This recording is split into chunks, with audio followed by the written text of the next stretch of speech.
이 아브라함이라는 사람은 원래 메소포타미아 지역에 살았습니다. 아브라함이 살았던 그 문명의 이름을 우리는 수메르 문명이라고 부릅니다. 수메르 문명은 바벨로니아 문명, 바벨론 문명의 모태가 됐던 문명이고, 현재 지금까지 밝혀진 바로는 인류 최초의 문명이다, 그렇게 알려져 있습니다.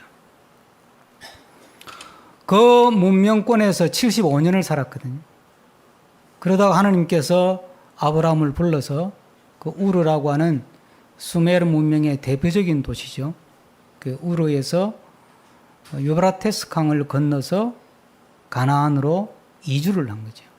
그래서 아브라함을 가리켜 건너온 사람, 강을 건너온 사람이라 한다, 그렇게 말씀드렸어요. 수메르 문명은 수많은 우상들을 섬기는, 바알도 거기서부터 나왔고, 인신공양을 하는 몰렉이라는 우상도 거기서부터 나왔고요. 이런 수많은 우상을 섬기는 우상 숭배 문화의 토대 위에 이 수메르 문명이 서 있습니다.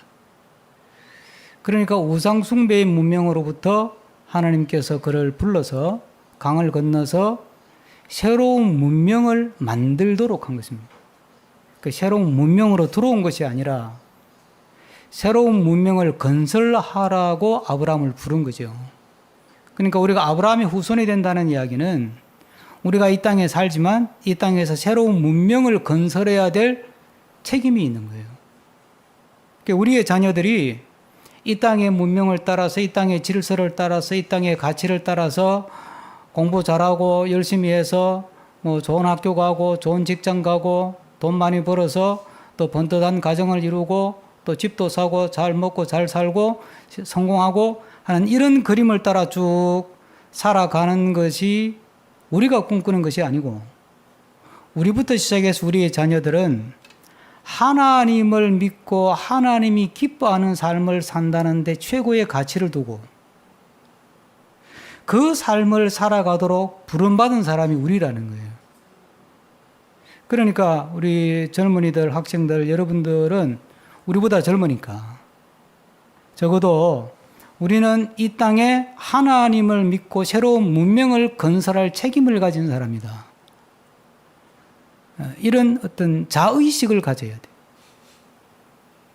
제주도를 가고 몽골을 가고 다양한 경험을 하도록 하는 이유는 다양한 것들을 보고 경험하면서 하나님을 믿는 하나님의 백성으로서 이 땅에 내가 어떤 문명을 건설하는 사람이 될 것인가, 우리 가정에서, 또 내가 앞으로 일하게 될 일터에서, 또는 내가 공부하는 학교에서 어떤 문명을 내가 건설해 갈 것인가, 여기에 대해서 깊은 어떤 책임의식과 함께 어떤 소명의식을 가지고 그걸 위해서 기도하고 그걸 위해서 연구하고 내가 공부하고 배우고 익힌 것들을 어떻게 활용할 것인가에 대해서 깊이 고민하면서 살아가면 그게 아브라함이 살아갔던 길이 되는 거예요.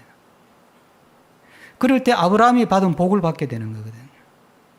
덮어놓고 아브라함이 받은 복을 나에게 주십시오, 아브라함에게 주신 복을 우리 자녀에게 주십시오, 그런다고 복이 오는 게 아니고 아브라함처럼 살아갈 때 아브라함의 복이 따라오는 것이니까 우리 모두가, 또 우리 모든 자녀들이, 우리의 다음 세대들이 아브라함처럼 하나님의 부름을 받아서 하나님을 믿고 섬기는 믿음의 토대 위에 새롭게 세우는 새로운 문명, 새로운 문명의 어떤 창조자고 건설자라고 하는 책무의식을 가지고 이 땅을 살아갈 때 하나님이 아브라함과 이삭과 야곱에게 주시는 그 복을 우리도 경험하게 될 줄로 믿습니다.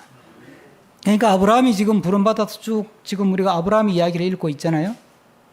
이 과정은 뭐냐면 아브라함이 그동안에는 수메르 문명에서 우상을, 다양한 여러 우상을 섬기는 문명의 기반 위에서 쭉 75년을 살았기 때문에 이제 유라데 강을 건너서 가나안 땅으로 와서 새로운 땅에서, 새로운 땅이지만 아직은 땅도 없잖아요. 남의 땅 빌려서 사는 건데 여기 살면서 하나님이라는 분에 대해서 지금 배워가는 거예요. 우리는 성경이 있어서 하나님에 대해서 공부하기가 그나마 쉽지만 아브라함 시대는 성경책이 없었어요. 그러니까 몸으로 부딪히면서 배우는 거예요, 그냥. 우리가 남의 나라에 가가지고 몸으로 부딪히면서 그 나라 문화를 익히듯이 아브라함은 이제 무슨 책도 있는 것도 아니고 선생님이 있는 것도 아니고 그냥 부딪히면서 그냥 거기서 살면서 부딪히면서 이게 맞나? 아니면 또 돌아서고 맞으면 또 가고 그러면서 지금 아브라함이 하나님에 대해서 계속 알아가는 중이에요. 그러니까 아브라함 이야기를 읽을 때 하나님께서 아브라함에게 하나님 자신을 이런저런 사건 사고를 통해서 하나님을 계시하고 있구나. 하나님을 보여주고 있구나. 그러니까 아브라함은 이런 사건 사고를 겪으면서 하나님을 자꾸 새롭게 배워가는 거예요. 오늘 이야기를 제가 같이 나누면서 제목을 붙이기를 고민하고 하다가 최종적으로 이 제목을 제가 정했는데 하나님의 언약과 현실의 괴리 사이에서 라고 좀 붙였어요. 하나님이 아브라함을 불러가지고 크게 두 가지 약속을 줬어요. 아브라함이 불러달라고 기도한 적도 없어요. 일방적으로는 나와 이래서 불러서 갔더니 두 가지 약속을 준 거예요. 하나는 너 자식이 많은 정도가 아니라 너한테서 여러 민족이 나와가지고 큰 민족을 이루고 여러 민족의 아버지가 되도록 너를 만들어 주겠다는 게 첫 번째 약속이에요. 두 번째는 내가 너희한테 땅 준다. 땅. 토지를 준다. 근데 그 토지가 어디냐? 가나안 땅이다. 이 두 가지 약속을 처음 부를 때부터 했어요. 그러면서 이제 조금씩 아브라함이 살아가는 거예요. 살아가는데 준다는 아들도 안 주고 준다는 땅도 안 주는 거예요. 75살에 이야기했는데 80이 돼도 안 주고 90이 돼도 안 주고 99살이 돼도 안 줘요. 읽어보면. 계속 안 주는 거예요. 계속 주지를 않으면서 그냥 아브라함이 살아가는 거예요, 지금. 그 약속은 분명히 있는데 내 현실하고는 너무 이게 괴리가 큰 거예요. 아니, 하나님이 아들 준다 그랬는데 아들 안 줘. 땅 준다 그랬는데 아직 땅이 없어요. 집 지을 땅도 없어. 그렇게 자꾸 살다 보니까 아브라함 입장에서 이렇게 희망 고문하시나? 그냥 나 모르겠고 너 나 잘 믿고 살아라. 그럼 모르겠는데 처음부터 뭐 달라한 것도 아니고 그렇게 구한 것도 아닌데 아들도 많이 주고 땅도 가나안 땅 너 거로 준다 그랬는데 콩 까먹은 소식이야. 그런데 희한한 거는 지칠만 하면 찾아와가지고 하나님이 또 그 이야기를 또 꺼내는 거예요. 내 아들 준다. 에? 아들 또 많이 준다 그것도. 그리고 땅 준다. 그리고 또 안 줘. 그리고 또 몇 년 흘러가는 거예요. 그러니까 희망 고문도 사실 이런 희망 고문이 없죠. 근데 우리의 믿음 생활을 가만히 보면 이거 비슷하잖아요. 우리가 아브라함처럼 뭐 대단한 음성을 들은 건 아니어도 하나님의 백성으로서 기대감을 가지고 기도하면서 꿈꾸고 소망하면서 살아가는데 현실은 그게 따라오지를 못하는 거예요. 그러니까 믿음이라고 하는 것이 바라보는 것들의 실상에 보지 못하는 것들의 증거다 그러면서 뭔가 막 기대하게 만드는 거잖아요. 아브라함이 자식을 기대하고 많은 민족을 기대하고 땅을 기대하듯이 막 기대하게 만드는데 세월이 흘러도 그 기대가 채워지지 않는 거예요. 자, 그 사이에서 하나님의 약속은 시퍼렇게 살아있는데 현실은 받쳐주지 않아. 현실은 여전히 고달프고 현실은 여전히 답답하고 나이는 들어가고 이게 되는 거야? 안 되는 거야? 이게 뭐야? 하나님의 말로만 뻥치시나? 이게 뭐야? 이런 마음이 아브라함 속에 자연스럽게 일어나는 거예요. 그래서 오늘 본문에는 그런 아브라함의 감정이 그대로 묻어나는 거예요. 그러니까 우리가 하나님 믿는 거하고 달라요, 아브라함은. 우리는 자꾸, 이거는 원고에 없던 건데, 자꾸 우리식으로 믿으려고 그러니까 하나님 믿는 게 힘든 거예요. 믿음은 이런 것이야라는 공식을 만들어 놓고 여기다가 하나님 끼워 맞추려고 하니까. 근데 아브라함은 그런 공식 자체가 없었잖아요. 그렇잖아요. 가르쳐 주는 사람도 없었고 보여주는 사람도 없었고 책도 없었으니까. 그러니까 그냥 닥치는 대로 그냥 겪어가면서 하나님 알아가는 거니까 오히려 편한 거예요. 그러니까 하나님이 기대치는 잔뜩 높여놓고 하나도 안 들어주고 그게 짜증이 나지. 그 이제 하나님이 또 나타나신 거야. 와가지고는 하시는 말씀이, 야, 겁먹지 마라. 내가 있잖아, 내가 너의 방패가 돼주고 막 좋은 말 다 하는 거야. 그러니까 아브라함이 또 열받는 거야. 이게 사실 본문에는 없지만 맥락상으로 보면, 아이, 참, 하나님, 말만 하지 말고 좀 책임을 지세요. 예? 이제 또 무슨 말 하려고 오셨습니까? 이렇게 말하는 거예요. 아브라함이. 1절 한번 보실까요? 다 같이. 이후에 여호와의 말씀이 환상 중에 아브라함에게 임하여 이르시되, 아브라함아 두려워하지 말라. 나는 내 방패요 너의 지극히 큰 상급이니라. 이러니까 아브라함이 뭐라 그래요? 2절에 아브라함이 이거 읽어볼까요? 시작. 아브라함이 이르되 주 여호와여 무엇을 내게 주시려 하나이까? 나는 자식이 없사오니 나의 상속자는 이 다메섹 사람 엘리에셀입니다.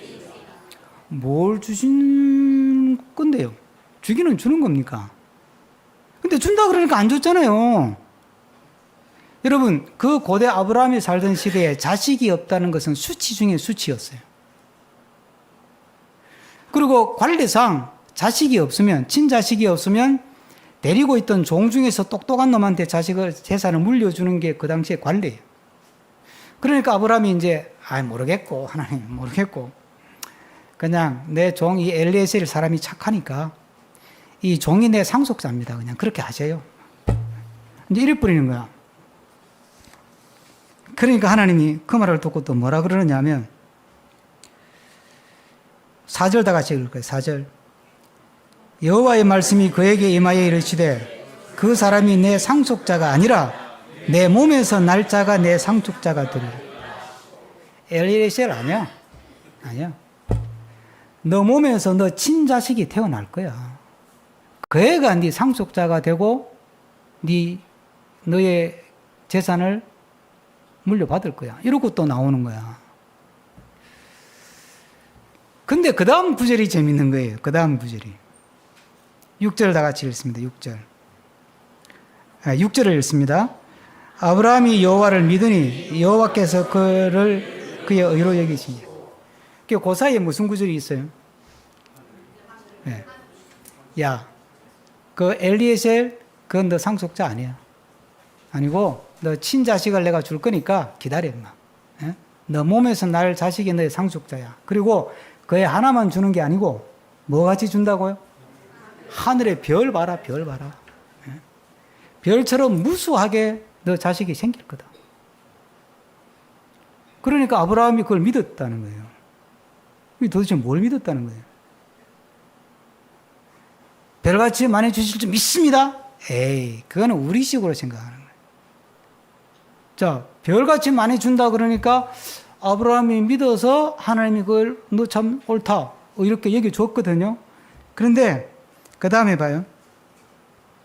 7절에 뭐라고 하느냐 하면, 자, 아브라함아, 너가 그래도 내 말 믿으니까 내가 너한테 자식만 아니고 전에 말한 것처럼 땅도 준다. 예? 가나안 땅도 준다. 이러니까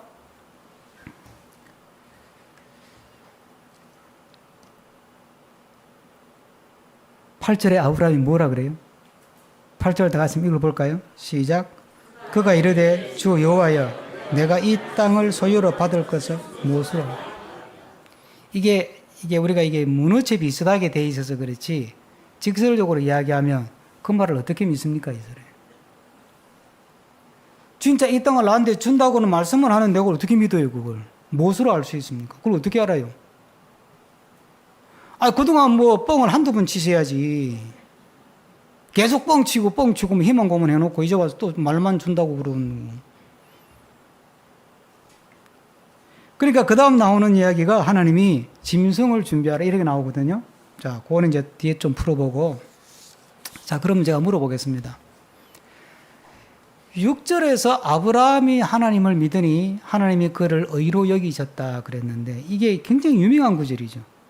우리가 로마서 이 목사님을 통해서 쭉 강의 설교를 듣습니다만 로마서에서도 바울이 믿음으로 의롭게 되고 믿음으로 구원받는다는 것을 증명하기 위해서 끌어오는 구절이 이 구절이에요. 제가 그냥 한번 읽어드릴게요. 로마서에서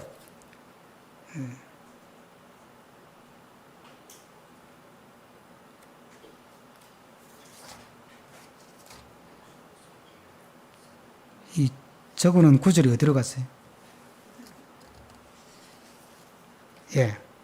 일단 통과하고. 그건 이기동 목사님한테 들으라고. 예. 그러니까, 아브라함도 믿어서 의롭다고 되지 않았냐. 그러니까 믿음으로 의롭게 되는 거다. 그러니까 이게 바울이 이걸 인용을 해요. 예. 이걸 인용하죠. 그런데 또 이 구절을 야고보가 또 인용을 하거든요. 야고보서 한번 이건 확인할 필요가 있어요. 야고보서 2장 23절인데 제가 읽겠습니다. 그냥 오늘 구절이 좀 많이 나와서 제가 읽을 테니까 아브라함이 하나님을 믿으니 이것을 의로 여기셨다는 말씀이 이루어졌고 그는 하나님의 벗이라 칭함을 받았나니 그렇게 얘기해요. 이게 무슨 소리예요? 아브라함이 믿었는데 하나님께서 그 믿음을 보고 의롭다고 인정해 줬고 그래서 하나님하고 친구가 됐다는 거지. 너 이제부터 내 친구야 이 말이에요. 하나님이 아브라함을 벗이라 칭함을 받았으니까 그러니까 야 아브라함 너 이제부터 내 친구다. 내 친구하자. 친구하자 이렇게 된 거예요. 이게 무슨 이야기죠? 여기서 아브라함이 믿었다는 게 무슨 말이에요? 여러분 생각은 여기서 아브라함이 믿었다는 말이 무슨 뜻일까? 믿는다는 것은 뭘까? 자, 믿는다 그래 놓고 땅 준다 그러니까 어떻게 믿어요 또 이래. 그렇죠? 제가 이게 설교 시간이라 시간이 많이 가서 참 이렇게 찾기가 좀 그런데 그 창세기 17장으로 가면 다음 장이잖아요. 17장 가면 아주 더 가관이에요.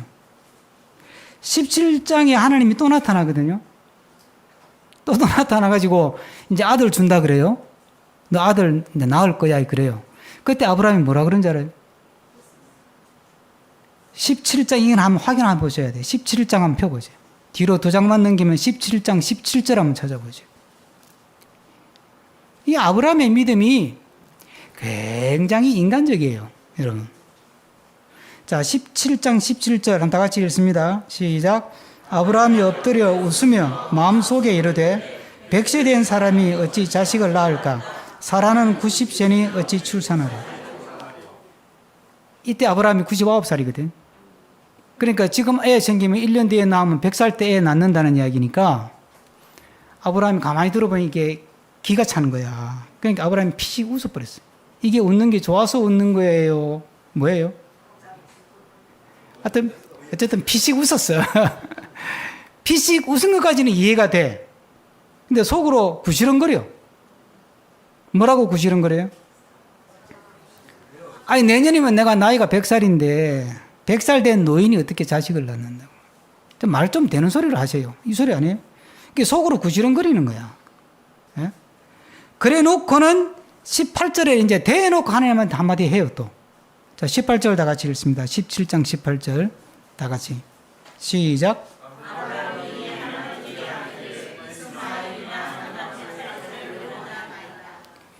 여러분이 하나님 같으면 아브라함한테 어떻게 했을 것 같아요?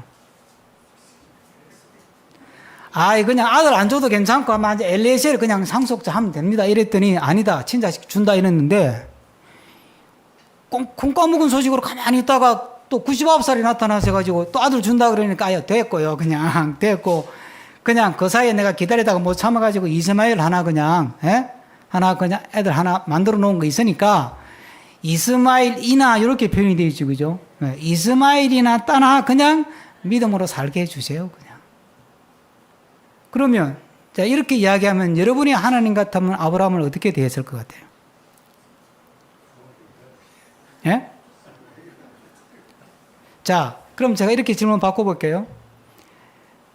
아브라함이 그동안 메소포타미아에 살면서 75년 동안 우상 섬기며 살았다 그랬죠?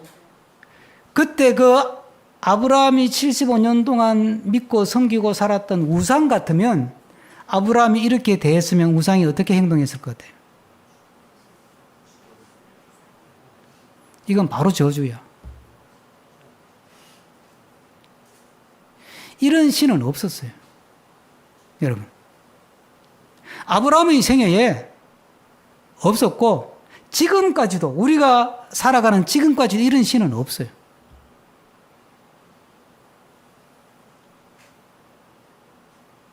신이라는 존재는 인간을 초월해 있는 존재고 이 존재가 나타나 이야기하면 벌벌 떠면서 허리를 조아리고 머리를 숙이고 하시는 말씀을 듣고 좋든 싫든 그냥 그대로 따라하는 수밖에 없는 게 인간이라는 존재고 신이라는 존재는 그런 존재예요.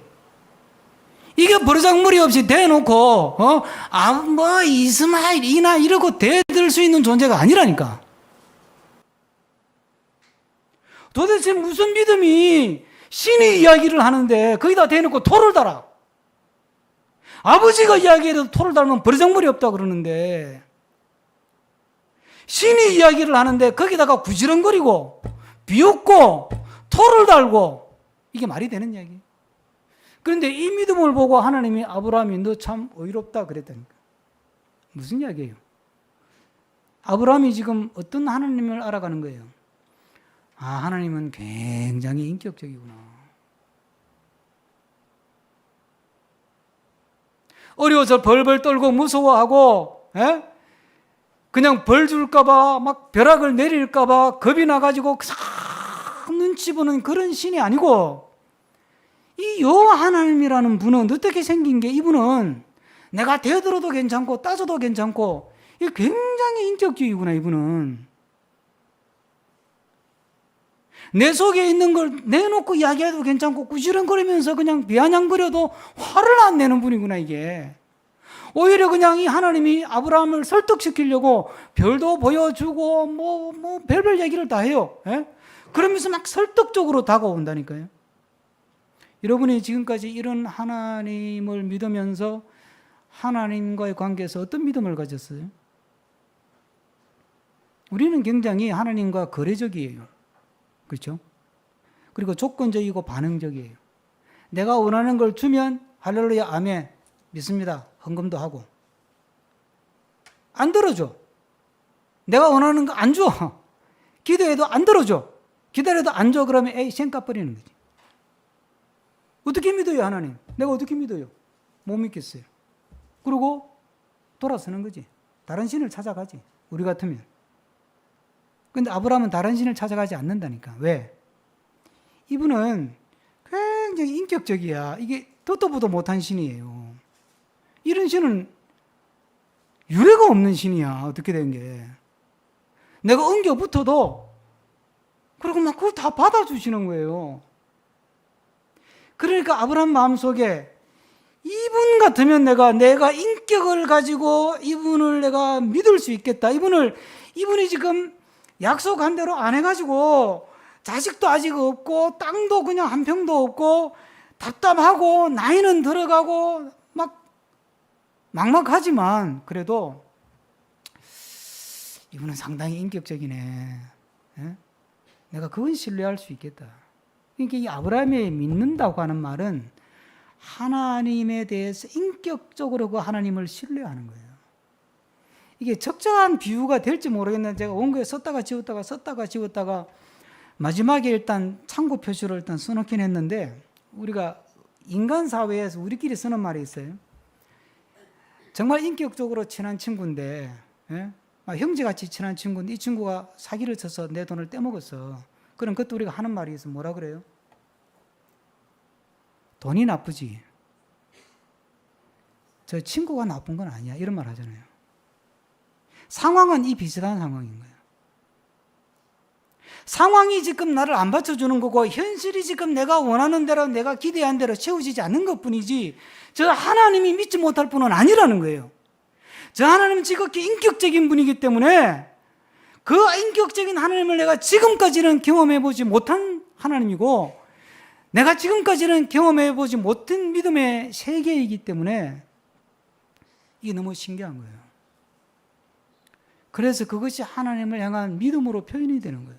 그러니까 우리가 믿는 건 뭐냐면 하나님이 만들어주는 현실을 보고 조건부로 하나님을 믿는 게 아니고 현실이 하나님 약속대로 되든 안 되든 그거는 하나님 약속을 지키는 건 뒤에 나와요. 그건 내 할 일이라는 게 뒤에 나와요. 그건 하나님 할 일이고, 내가 하나님을 인격적으로 신뢰하느냐 하지 않느냐는 거예요.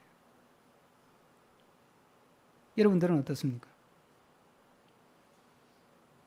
여러분 바라는 대로 다 들어주면 신뢰하죠. 근데 안 들어주면 노맨? 그러면 그건 조건적이지. 반응적이고. 그렇죠? 그런데 아브라함은 하나님을 인격적으로 신뢰하는 믿음을 가졌어요. 그래서 하나님이 그래, 그쯤 되면 이제 넌 나하고 친구하자. 그래, 친구하자. 그래서 소돔 고모라 심판에 대해서 말씀하실 때 내가 아브라함에게 내가 할 일을 숨기겠느냐. 그러면서 하나님의 계획을 이야기하는 장면이 18장에 나와요. 우리가 하나님의 약속과 믿음 안에서 내 기대와 현실이 너무나 괴리가 있을 때, 그래서 현실이 너무 힘들고 답답하고 하나님에 대해서조차도 긴가민가 싶고, 그래서 현실을 믿음으로 살아가기가 힘들 때, 그때 우리가 이 현실을 극복할 수 있는 키가 뭐냐? 하나님에 대한 인격적 신뢰라는 거예요. 보상적 믿음이 아니고, 조건적 믿음이 아니고, 반응적 믿음이 아니라 하나님의 그 인격 자체에 대해서, 하나님의 그 존재성에 대해서, 하나님의 그 신실하심에 대하여, 하나님의 그 인자하심에 대하여, 하나님의 그 성실하심에 대해서, 하나님의 그 존재성에 대해서 내가 신뢰하는 마음을 가지고 버티는 거예요. 그래서 가능한 게 뭐냐면, 아브라함이 하나님 앞에 자기 속에 있는 걸 다 털어놓는 거예요. 구시렁거리기도 하고, 따지기도 하고, 캐묻기도 하고, 뭐 피식 웃기도 하고, 이게 가능한 거예요. 그러니까 아브라함이 하나님을 대하는 기도와 우리가 하는 기도하고는 굉장히 다르죠. 우리는 기도 그러면 세 가지 이미지가 떠올라요. 첫째는 지성을 쌓는 거예요. 지성이면 감천이라 그러니까 지성을 쌓고 지성을 쌓고 지성을 쌓고 지성을 쌓으면 하늘이 감동해가지고 내 소원 들어준다는 거 아니에요. 그래서 백일지성, 천일지성을 드리듯이 지성이면 감천이니까, 그러니까 우리가 기도를 지성을 쌓는 것처럼 생각하거나 아니면 주문처럼 생각하는 거예요. 그래서 주기도문을 주문처럼 쓰는 거예요. 또 아니면 주술을 하듯이, 예? 나사렛 예수 이름으로 명하노니 떠나갈지어다. 이게 이제 믿음으로 선포하는 것인데, 이거는 믿음을 전제로 선포가 가능한 것이에요. 이런 기도가 없지 않죠? 그런데 마치 이걸 주술을 하듯이, 부적을 흔들듯이, 주문을 흔들듯이 그렇게 기도를 사용하는 경우가 너무 빈번하다는 거예요. 그렇기 때문에 하나님의 약속과 나의 기대치와 현실이 부합되지 않을 때 우리는 두 가지 반응이 나타나요. 내 기도의 정성이 부족했던가 보다. 둘째는 내가 뭐 하나님이 나에게 복을 주지 못할 만한 숨겨진 죄가 있는가 보다. 그래서 또 회개거리를 찾아가지고 회개하려고 애를 쓰는 거야.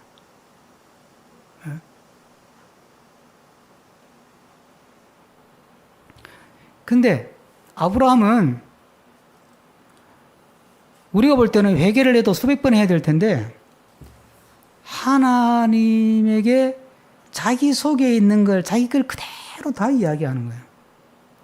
안 믿어지는 것도 이야기하고 의심스러운 것도 이야기하고 짜증스러운 것도 이야기하고 다 이야기하는 거예요. 왜? 하나님과 인격적인 신뢰관계가 있으니까. 그러니까 아브라함은 그게 기도예요. 여러분, 야곱이 집에 돌아오잖아요. 외삼촌 집에 갔다가 부자 돼가지고 집으로 돌아오다가 야복강에서 하나님하고 씨름을 하는 이야기가 나옵니다. 그런데 그 장면에 성경에 뭐라고 기록하느냐 하면 막 씨름을 하다가 하나님이 안 되겠다 싶으니까 이게 야곱의 이 허벅지뼈를 꽉 쳐요. 그래서 골절을 시켜버려. 그래서 그 이후로 야곱은 이 장애인이 됩니다. 골절을 시키면 그러면 씨름에서 누가 이긴 거예요? 하나님이 이긴 거죠. 물리적인 씨름에서는 하나님이 이긴 거예요. 막 씨름을 하는데 이게 막 이거 안 되겠다 싶으니까 막 반칙을 쓴 거지. 그러니까 하나님이 막 우리말로 표현하면 허벅지뼈를 꽉 쳐가지고 문질러 버린 거야. 그러니까 하고 쓰러졌을 거 아니야. 그러니까 물리적인 씨름에서는 하나님이 졌어요. 그런데 이상해요. 반전이 있어요. 뭐라 그러냐면 내가 너한테 이름 하나 다시 지어준다. 너는 이제 야곱이 아니다. 야곱은 욕심쟁이라는 뜻인데 이제부터 너 이름은 이스라엘이다. 이스라엘의 뜻은 뭐예요? 하나님하고 씨름해서 이겼다는 뜻이다. 그럼 이게 누가 이긴 거예요? 하나님이 져준 거지. 하나님이 져준 거예요. 세상에 이런 신은 없다니까. 이게 아브라함으로부터 쭉 내려오는 하나님에 대한 이해예요. 근데 야곱 이야기에서 우리가 오늘 이 말씀을 묵상하면서 중요하게 붙들어야 될 건 뭐냐면 하나님하고 씨름이 가능하다, 가능하지 않다? 가능하다는 거예요. 하나님하고 씨름이 가능하다는 거예요. 그래서 예사야는 뭐라 그러냐면 야 와라 와서 나하고 한번 좀 따져보자 그러잖아. 나하고 변론하자. 한번 따져보자. 그러니까 하나님은 우리하고 이 대화하기를 원하는 거예요. 막 점잖게 제가 표현하면. 그러니까 이 야곱의 씨름이라고 하는 게 하나님하고 영적인 대화잖아요. 그러니까 하나님하고 씨름이 가능하다니까. 영적인 씨름이 가능해요. 영적인 씨름이라고 하는 거는 하나님도 하나님 하고 싶은 이야기 다 하고 나도 내 하고 싶은 이야기 다 하는 거야 그냥. 이렇게 나의 기대치와 현실이 맞지 않을 때 이 힘든 시간을 이렇게 이겨낸 사람의 대표적인 게 요업이에요. 내가 그렇게 하나님 잘 믿었는데 왜 내 자식 다 데리고 가고 재산 다 가져가고 내 몸에 병 걸리게 하고 가정은 다 깨지게 만드냐 이거지. 그러니까 요업이 처음에는 그래도 뜻이 있겠지 하고 주신 분도 하나님이고 가져가시는 분도 하나님이니까 그저 그냥 하나님 찬양합니다. 그런데 해도 너무 심한 거야. 요업이 보니까 해도 너무 심하니까 욥기 3장부터 하나님께 대들잖아. 왜 이러세요 하나님? 내가 뭘 잘못했는데요? 대들잖아요. 그러면서 욥기 끝까지 가잖아요. 그런데 이상한 건 욥기 끝에서 하나님이 또 뭐라 그러냐면 욥이 의롭다 이렇게 이야기를 해요. 아브라함을 보고 너 의롭다고 하신 것처럼 욥을 보고 너가 정당하다, 의롭다 그렇게 이야기를 해요. 뭐가 어렵다는 거예요?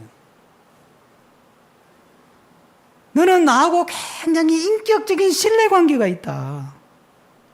내가 약속해놓고 그대로 안 해주니까 막 대들고 앙탈도 부리고 허물없이 이야기하네 너 나하고. 너 의롭다. 너 의롭다. 하나님은 우리하고 그런 관계를 맺고 싶은 거예요. 그러니까 현실이 받쳐주지 않을 때, 현실이 답답할 때, 현실의 눈물 막막할 때 우리가 하나님 앞에서 막 나를 자책하면서 더 세게 기도하고 더 부르짖고 기도하고 더 회개하고 기도도 해야 될지 되겠지만은 가장 중요한 기본은 뭐냐면 하나님하고 인격적인 신뢰를 가지면서 하나님하고 흉허물 없이